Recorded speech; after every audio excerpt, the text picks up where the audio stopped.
If this found you before October 5th, your observer is being tested. Don't scroll. For the next few minutes, I'm handing you a protocol that locks your observer in place at the exact moment life tries to drag you back into the old story. At minute 7, we'll do a guided 90-second reset together. That alone can collapse days of overthinking.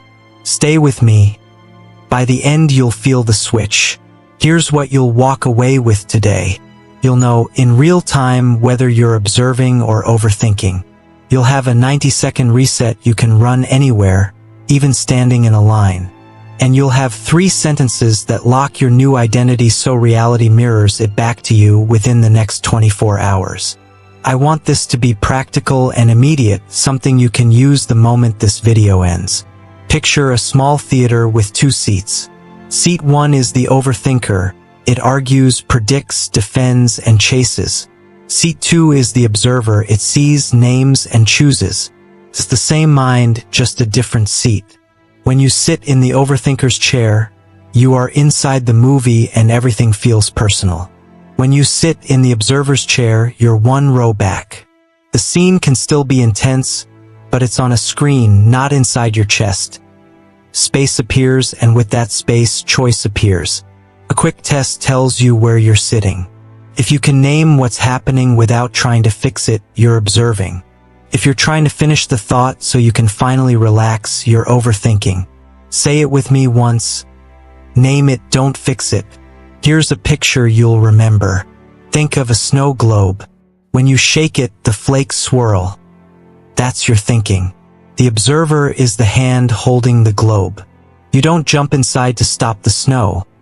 You hold the globe steady and the flakes settle by themselves. That's the seat we're training. Why the emphasis on before October 5th? It isn't superstition. Windows like this amplify attention density. As a decision or change approaches, the old pattern kicks up its last storm. That surge is the test. If you remain in the observer seat as the surge peaks, the loop finally loses its fuel. Today we'll practice exactly that. In a moment we'll run the 90-second reset. Place a hand on your chest now so your body knows we're about to begin. During the reset, don't try to feel spiritual or special. Simply follow the timing. The body leads, the mind follows. We'll build the 3 steps on top of that foundation. Sit tall. Unclench your jaw. Soften your gaze like you're looking through the screen, not at it. Inhale for 7, 1, 2, 3, 4, 5, 6, 7. Hold for 4, 1, 2, 3, 4. Exhale for 8, 1, 2, 3, 4, 5, 6, 7, 8. Again. Inhale 7, hold 4, exhale 8. As you breathe, whisper inside your mind, I am the one who sees. The story is optional. On the next inhale, expand your awareness to include the space around your body, the hum in the room, the air on your skin, the far sounds in the distance. Let the entire field be one thing. Last round. Inhale 7, hold 4, exhale 8. Now notice this simple truth. Thoughts are happening, sensations are happening, but you are the place they are noticed. That's the feel of the seat. Not dramatic, just more space. We'll stack 3 steps on top of it so the seat holds when the surge comes. Step 1 is to interrupt the loop. Loops are tiny rituals that keep the old story alive. Checking your phone the moment anxiety rises, replaying a conversation over and over, negotiating with doubt as if it were a lawyer you must convince. We don't fight the loop, we mark it. The second you feel the surge, say out loud, observed. As you say it, touch your thumb to your index finger. That's your anchor cue. Take 1 breath in for 4 and out for 6. Let's rehearse right now. Bring to mind the last sticky thought you had. Ready? Say, observed. Touch thumb to index. Breathe in for 4 and out for 6.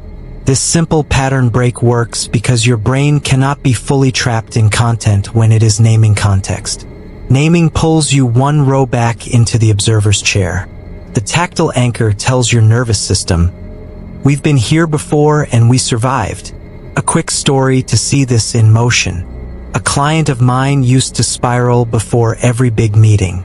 The loop began with "what if I blow it?" and ended with hours of mental noise. He trained this protocol for 2 weeks. Now, the instant the loop starts, he says, "Observed." Presses thumb to index, takes one breath, and moves. 2 weeks later, the spiral often doesn't have enough energy to start. That's what we want for you. Less fuel feeding the old fire. In a few minutes, we'll build your 3-sentence lock. That's where most people fail or fake it, and that's why their progress doesn't hold. Before we lock anything, we need to widen awareness. Overthinking shrinks awareness into a tight tunnel. We widen it deliberately using the 3-field method. Field 1 is inside.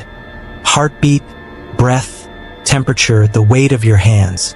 Field 2 is outside. Sounds in the room, the light in front of you, the chair under you. Field 3 is space.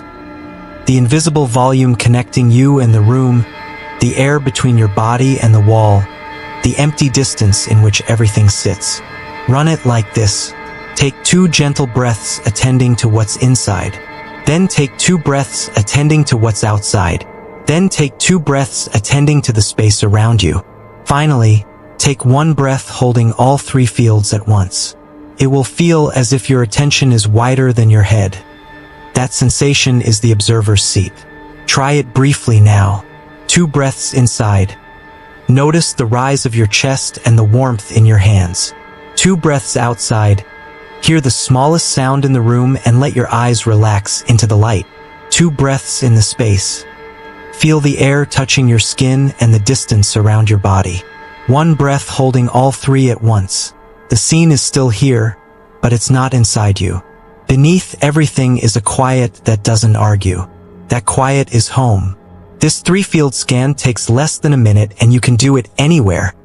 After observed, run the fields to stabilize the seat. Now we lock the state with language your body can follow. Observation without integration fades. Words, when precise, become instructions the nervous system understands. Repeat after me exactly as written. I release the loop that fed the old story. I only reinforce what I want to see. My observer chooses calm now. You can swap calm for courage or clarity, but pick one state and keep it for 24 hours. Write it on your hand if you have to, or make it your phone wallpaper. Right after this video, set your screen to your chosen word along with the single cue, observe.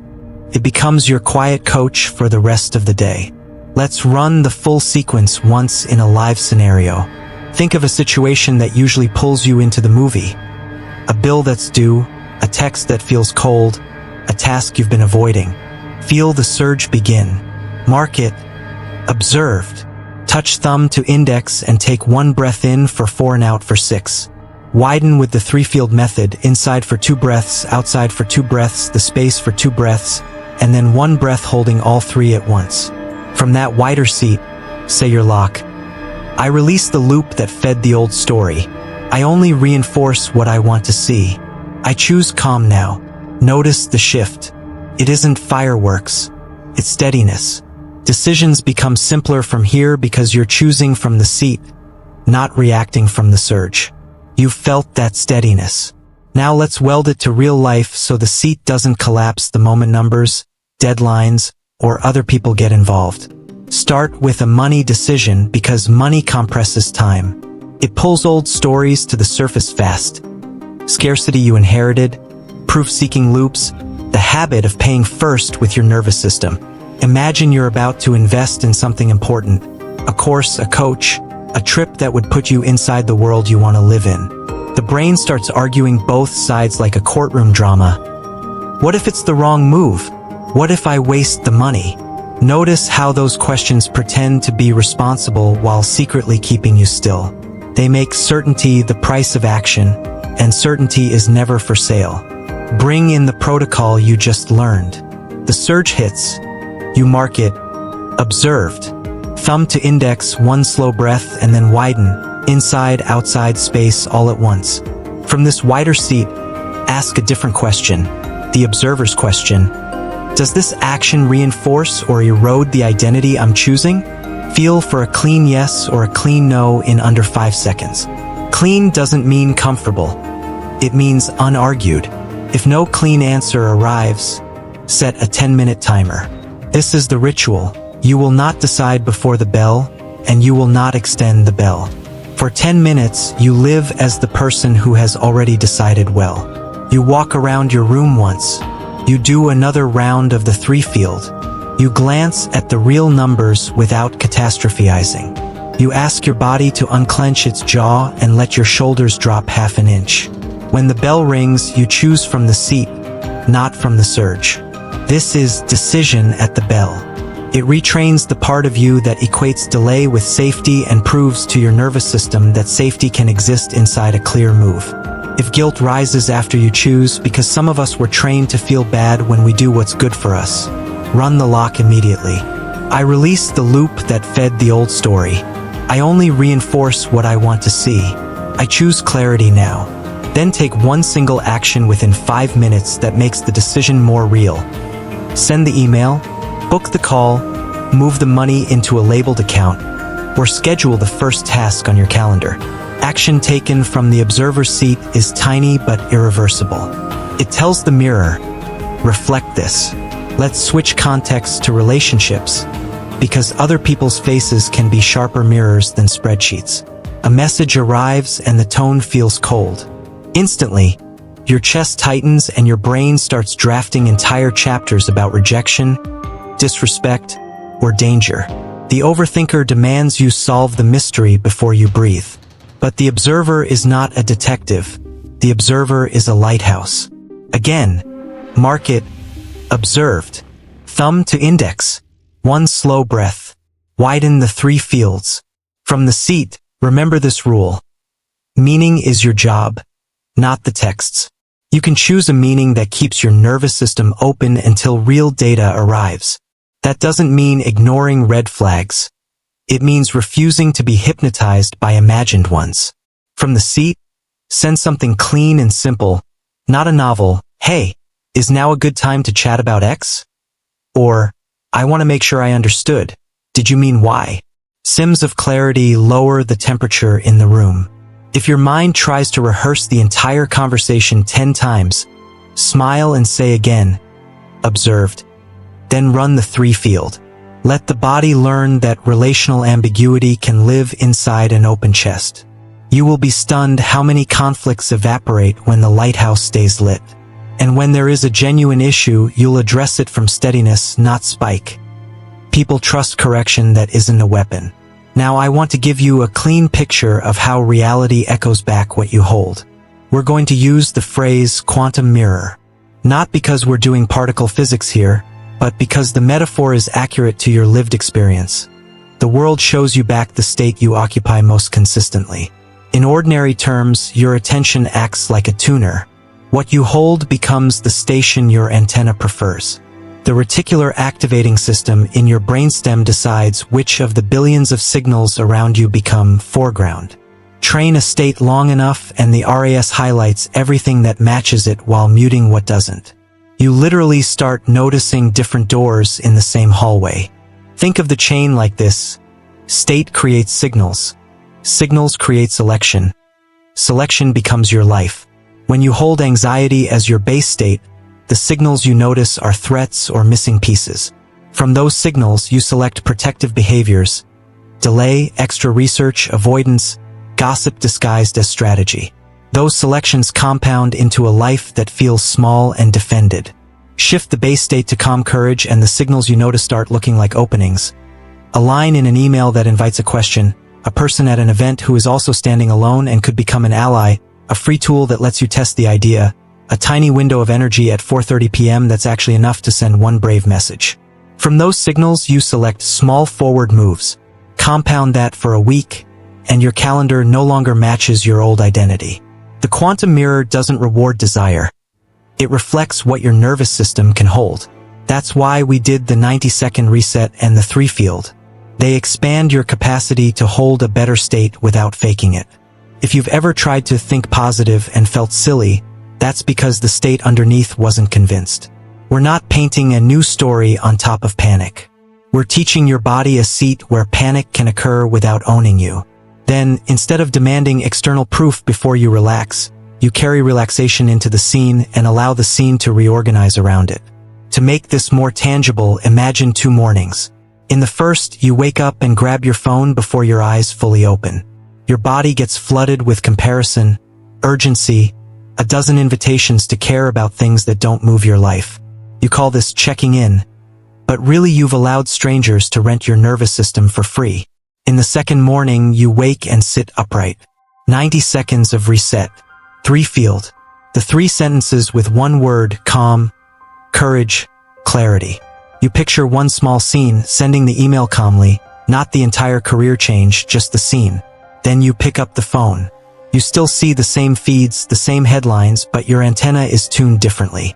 Out of the noise, the 2 signals that actually matter pop forward. A message from the person you promised to follow up with, and a tiny cancellation that just opened a slot you wanted. You select differently because you see differently. That is the mirror in motion. There is a subtle trap here that I want you to notice, because it masquerades as spiritual progress. After a few days of practicing, you'll get curious about results. Curiosity is fine. Compulsive checking is not. If you keep opening the oven door every 3 minutes, the bread never bakes. Overchecking collapses the observer back into the movie because it makes your state contingent on instant confirmation. The remedy is playful seriousness. You take the protocol seriously and you're tracking playfully. Pick 2 times a day, only midday and evening, where you ask, what signals did I notice today that matched my chosen state? Write 1 line about it. That is enough measurement to keep the mirror honest without pulling you out of the seat. Let's return to decision-making and reinforce the decision at the bell ritual with a stronger story, because repetition wires it in. A woman I worked with wanted to pitch her work to someone far ahead of her.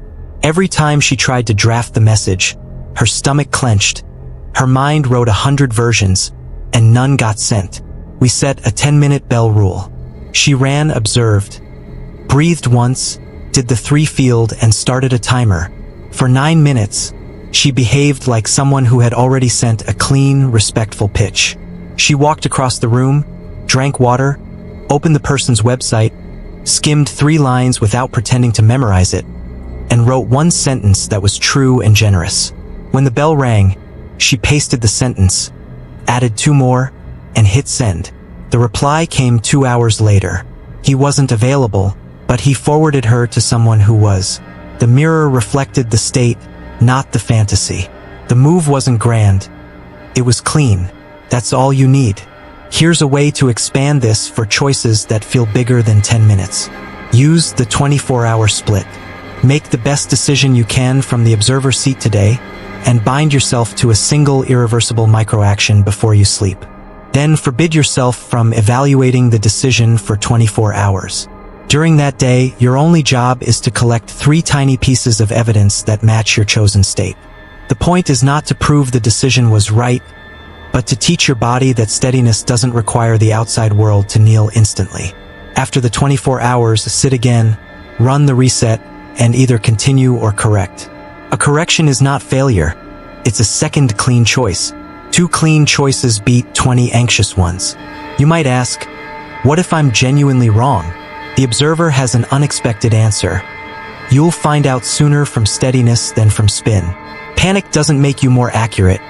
It makes you busy.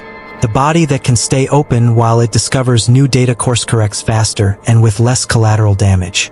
If new information appears that changes the picture, you run the same sequence, observed, 3 field, lock, and you adjust. There is nothing weak about changing your mind from the seat. Let's connect the mirror to your calendar, because time is where most people lose the seat. Overthinkers treat time as an enemy or a debtor. It must be outsmarted or repaid. Observers treat time like a tide. You move with it. Choose 1 anchor time each day, a reliable 20-minute slot that's yours. In that slot, you always do the same 2 actions. A reset and the single move that most reinforces your identity. Not the most impressive move, the most reinforcing one. If your identity is a person who ships, the reinforcing move is to publish or send. If your identity is a person who trains, the reinforcing move is to begin the workout, not to finish it perfectly. Anchors teach your nervous system that the tide can carry you rather than drown you. After 2 weeks of hitting the same anchor, your body will walk itself to the chair before your mind finishes negotiating. You've probably noticed by now that the observer doesn't argue with feelings. It doesn't require them to change before you act. But there's a nuance. The observer also doesn't shame the part of you that still wants proof. When that part shows up, give it a job that doesn't steer the car. Tell it, you can sit in the passenger seat and take notes. Then, after you act, let it record the pieces of evidence you're collecting. We felt fear and we acted kindly anyway. We were uncertain and sent the message anyway. We were tired and still kept our word. Over a week, that list becomes the proof your anxious part wanted. Ironically, you produce the proof by not waiting for it. We should address language, because language can either quietly sabotage the seat or secure it. Clean up 3 phrases and you'll feel the difference. Replace I have to with I choose to or I'm not choosing that. Replace I'll try with I'll begin at X o'clock or I won't.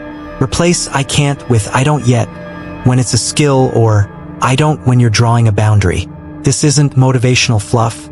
It is control of your attentional lens. Have to wraps your nervous system in resentment, which collapses awareness into a tunnel. Choose to widens it even when the action is the same. The mirror hears the difference. Before we close this section, return for a moment to the October 5th window. If you're listening before that date, breathe once and smile without showing your teeth. You are already inside the test, and you are already passing it because you are training the seat while the surge exists. If you're listening after the date, the same rule applies. Windows will keep appearing.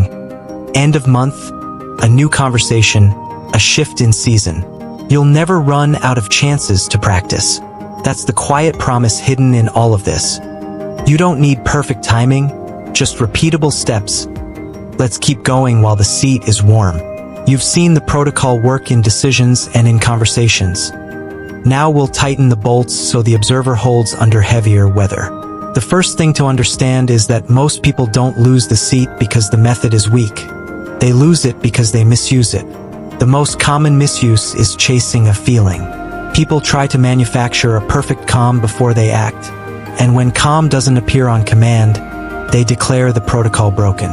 The observer isn't a mood. It's a seat. Feelings can thunder through the theater while you remain seated. You will act from steadiness long before you always feel steady, and that is not a contradiction. It's how steadiness is created. A second trap looks responsible but secretly kills momentum. Compulsive checking. You know the pattern. You breathe, you widen, you lock the state, and then you sneak a look at the scoreboard: views, messages, replies, bank apps. Every 5 minutes, hoping the world will kneel instantly to your new choice. Each peak is a quiet vote of no confidence. It collapses your attention back into the movie and restarts the loop. Think of the quantum Zeno metaphor here. When you measure a delicate process too often, you freeze it. Plant the seed, water it at sane intervals, and let the soil do its invisible work. Replace hypervigilant checking with 2 playful inspections a day. Midday, ask what signals arrived that matched your chosen state. Evening, write a single line about one move you made from the seat. The mirror learns from that kind of attention. It ignores panic. The third mistake is turning the protocol into a moral scoreboard. People say, I did the steps, but I still got triggered, so I must be failing. No, the surge is not evidence against you. It is evidence that you are alive. Your nervous system is showing you where it wants to become stronger. The observer does not punish the body for ringing the alarm. It thanks the alarm for ringing and then chooses the response. If a wave of anger or sadness rises, you do not argue with chemistry. You mark it, you widen, you lock, and you let chemistry discharge at the speed of breath. Waves end. That is their job. There is a quieter error too, turning the method into a way to avoid the next brave action. That's spiritual bypass with nicer lighting. The protocol is not anesthesia. It's a launch pad. You run it to move, not to stay safe in the waiting room. If you notice you're doing 5 resets back-to-back with no decision, laugh gently and set the bell. Action at the bell trains reality to take you seriously. The mirror respects movement. With the air cleared, let's build you a 24-hour rhythm that doesn't require heroic discipline. Mornings decide the weather of your day, so we start there. When you wake, sit up before you touch the phone. Let the very first act be a 90-second reset. It's short enough that excuses have no grip. After the reset, do a quick 3-field scan and speak your 3 sentences in a whisper. Choose one scene, not an entire transformation, just a scene that would be true if your state were real today. See yourself stepping into the room with your shoulders lowered, or pressing send on one clean message, or walking past the small distraction that used to own you. Then pick up the phone and enter the world. The antenna has been tuned. You will still meet friction. You will also see openings you used to miss. Carry the seat through the day with tiny anchors you can run in public without anyone noticing. The 1-minute booster is simple and stealthy. Soften your eyes until your peripheral vision turns on. This alone widens awareness and cools the amygdala. Put your tongue on the roof of your mouth. It tells your jaw to stop negotiating with fear. Inhale through your nose for 4 and exhale through your nose for 6 while you feel the weight in your feet. On the exhale, let your shoulders drop a centimeter. Whisper inside, observed. That's it. 1 minute. If you're in a meeting, you can do it while looking attentive. If you're standing in a grocery line, you look like everyone else, but your seat is steady. Train this booster 3 times a day for a week and watch what happens to your baseline. Evenings are where identity sets. Before you scroll or numb, give yourself 4 quiet minutes. Do a 60-second reset, then write one single line that begins with, "Today I reinforced my calm/courage/clarity." When I keep a running list in the same place, not scattered across apps. Then place a micro scene for tomorrow on your calendar like an appointment. The scene should be so small you can complete it even if you wake under a cloud. If the cloud lifts, you can do more. But the appointment is the floor, not the ceiling. The body loves floors. They feel like safety. Let's apply this to health because the body is the theater and deserves respect. Suppose evenings are the danger zone. The day feels handled, willpower is tired, and you drift toward the habit you promised to retire. Doom scrolling, overreading, skipping movement. Notice how the mind pitches it as relief. Relief is not the enemy. Counterfeit relief is. The moment the pull arrives, say observed. Touch thumb to index inside your pocket. Take one quiet breath and widen the 3 fields. Then use your lock with a word that fits health, stability, strength, or ease. From the seat, you make a tiny pre-decided move that leans your evening toward health in under 2 minutes. Pour a glass of water and drink it. Step outside for 60 seconds and let your eyes find a far horizon. Put on shoes and do the first rep of whatever movement you respect, even if it's 1 flight of stairs or 3 slow squats. Notice the formula here. Mark, widen, lock, micro move. The micro move is not about progress points. It's about state ownership. Once the state changes, the next better choice appears without drama. If you lapse, which you will, repair fast and kindly. Guilt is only useful for 30 seconds. After that, it's vanity dressed as ethics. Run the booster, name what happened without a story, and do one clean action that points your evening back toward the person you mean to be. A glass of water after a handful of snacks is not too late. It is proof that you steer even after drift. The mirror learns from repairs more than from perfection. Creativity presents a different challenge because it asks you to make something from what looks like nothing. The blank page is a bright mirror. It reflects your willingness to begin without guarantees. When hesitation spikes, you might call it laziness, but the body isn't lazy. It is guarded. Begin the same way. Observed, a quiet breath, a widened field. Then give your nervous system a permission slip called ugly first. For 5 minutes, you are allowed to write badly on purpose, to sketch clumsily, to sing off key. You turn the overthinker's weapon, perfection, into a joke. Time yourself. When the 5 minutes end, read the mess and harvest one line that doesn't embarrass you. Copy that line into a new space and build around it for 10 more minutes. The seat stays open because you stopped asking art to prove your worth and asked it to move with you. Generosity is the creative observer's word. It directs your focus toward the reader, listener, or viewer you want to help. Once generosity is selected, your antenna notices structures, references, and rhythms that serve them, and the work begins to guide you. There's a corner case worth practicing: public pressure. Maybe you're live on camera, mic'd on a stage, or sitting in a meeting where your name is about to be called. You don't have 90 seconds. You have 9. The micro-protocol is still enough. Lower your shoulders an inch. Soften your gaze to include the edges of the room. Feel both feet. Inhale quietly through the nose for 4 and let a longer exhale fall out for 6. Say, "Observed," in your mind, then speak your first true sentence. Not the perfect sentence, the true one. Truth clears the fog. Perfection thickens it. When you speak the next sentence, aim it at one person in the room whose face looks kind. The nervous system organizes around a specific target. It collapses when you try to impress the entire horizon.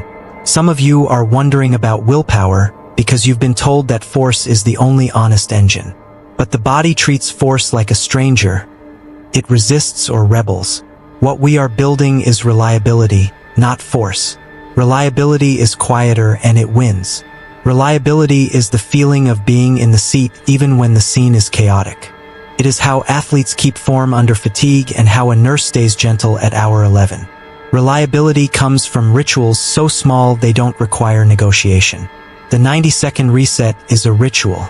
The 1-minute booster is a ritual. The bell is a ritual. Together, they delete half the conversations you used to have with yourself. Fewer negotiations mean more moves. I want to speak to the part of you that whispers, "But my situation is different." It is and it isn't. The details of your job, your family, your history, your body, those are yours alone. But the mechanics of attention and action are shared human ground. Your attention chooses a seat. Your body responds to breath. Your calendar obeys anchors. Your mirror reflects states. Your life accumulates selections. When you doubt that this can apply, don't try to wrestle your skepticism. Give it a laboratory. Pick one domain only: money, relationship, health, or creativity, and run the full protocol there for 7 days. Measure only what we agreed to measure. Then decide whether it's different. This is how adults do magic, by testing. There's another friction point: sleep debt and food. You can't outbreathe exhaustion forever. If you're underslept, the amygdala tilts negative and the tunnel narrows by default. Treat sleep like equipment, not luxury. 30 extra minutes for 3 nights does more for your seat than 3 hours of heroic self-talk. The same with nourishment and hydration. This isn't a wellness sermon. It's physics. A dehydrated, spiked, or starved body makes the overthinker loud. An evenly fed and watered one gives the observer a fair fight. The protocol still works either way. It just works faster when the theater's lights aren't flickering. Language again, but now in the wild. When you talk about your day, speak from the seat you chose, not the storm you survived. Instead of, "Today was chaos and I barely made it," try, "Today was loud and I kept my word on one thing." That sentence is not pretending the day was gentle. It is claiming agency inside a loud day. Agency composes the kind of music the mirror loves to echo. If you share wins publicly, keep them specific and small. Bragging inflates the movie. Specifics anchor the seat. Sent the pitch at the bell. Chose water after the craving. Walked around the block after the argument. These are not small. These are stitches in a new skin. You might experience a stretch of days where nothing seems to move outside even though you're faithful inside. This is where many people quit because they forgot how lag works. Imagine turning a steering wheel on a large ship. The first moments feel like nothing is happening. Then the bow begins to answer. The distance between faithful inputs and visible change is not punishment. It's scale. Keep turning. State, signals, selection. The ship must honor the geometry of water. So must your life honor the geometry of attention. Let's give your mind one satisfying piece of simple science to lean on while you practice. Attention operates like a resource allocator in your brain. The reticular activating system decides what to elevate into awareness based on what you tag as important. Breath, posture, and language are 3 fast ways to tag importance. Long exhales tell the body that safety is important. An open chest says openness is important. I choose tells the system that agency is important. Over hours and days, the allocator shows you more of what you can use and less of what paralyzes you. That's not optimism. That's architecture. Before we close this part, run the 1-minute booster now so your body stores it as muscle memory. Soften your eyes until you can see the edges of the screen without moving your gaze. Place your tongue gently on the roof of your mouth. Let the breath travel in through your nose for 4 and out through your nose for 6. Feel the weight in your feet, the chair under you, the air touching your forearms. Inside your mind, say, observed. On your next exhale, let your shoulders drop the distance of a single coin. They're subtle, practical, repeatable. This is how you stay human and effective while the world argues at full volume. We're going to cement everything with a 6-minute visualization that teaches your nervous system what the seat feels like when your future identity is normal. Sit upright. Let your hands rest heavy. Let the breath lengthen naturally.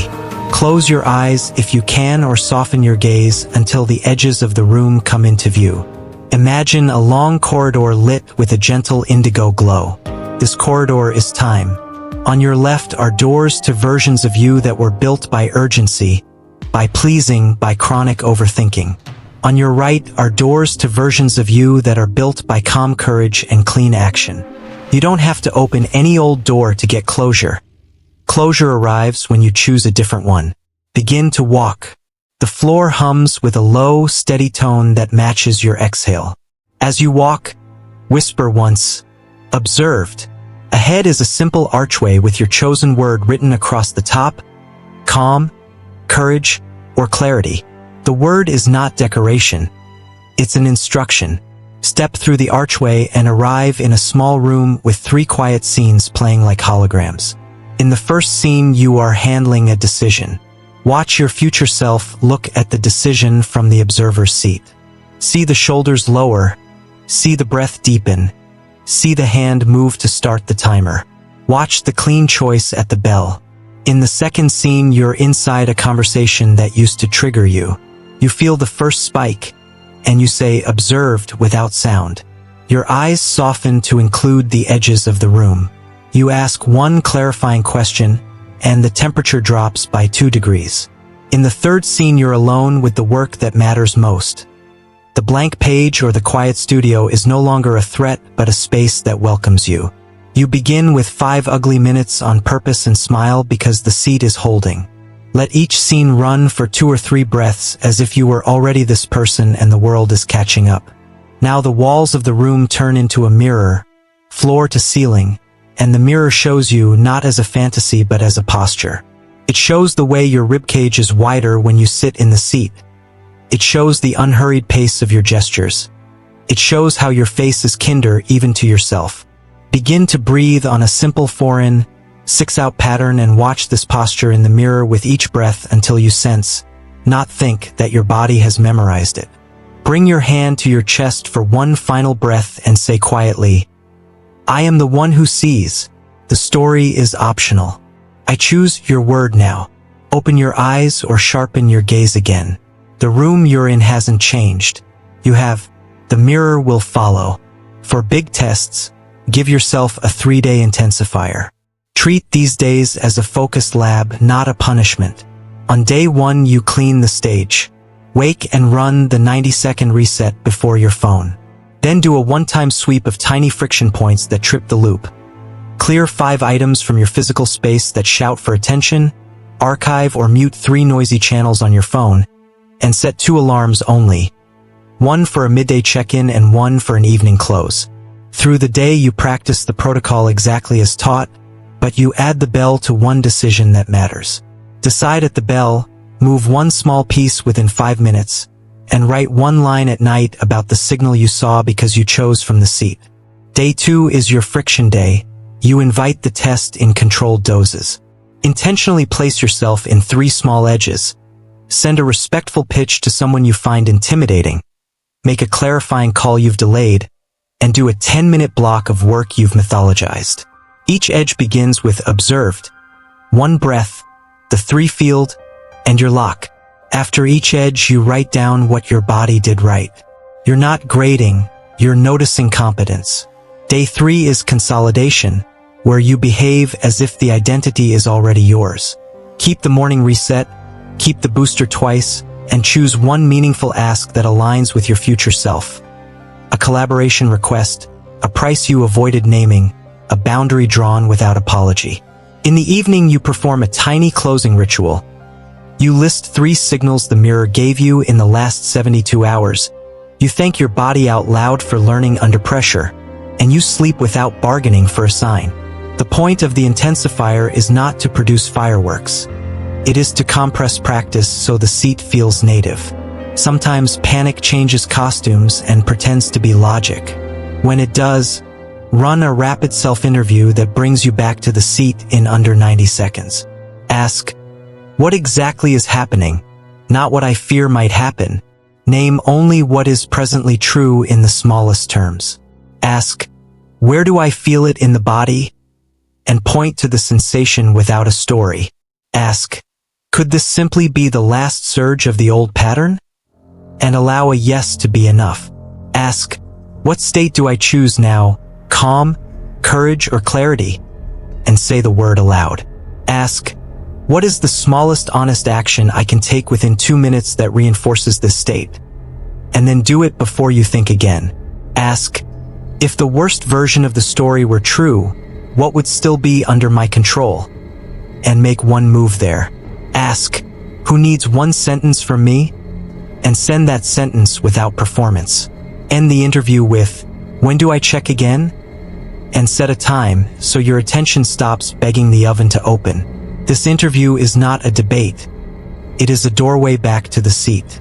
You asked for a closing ritual specifically for October 5th. Treat it like sealing a letter you've written to yourself.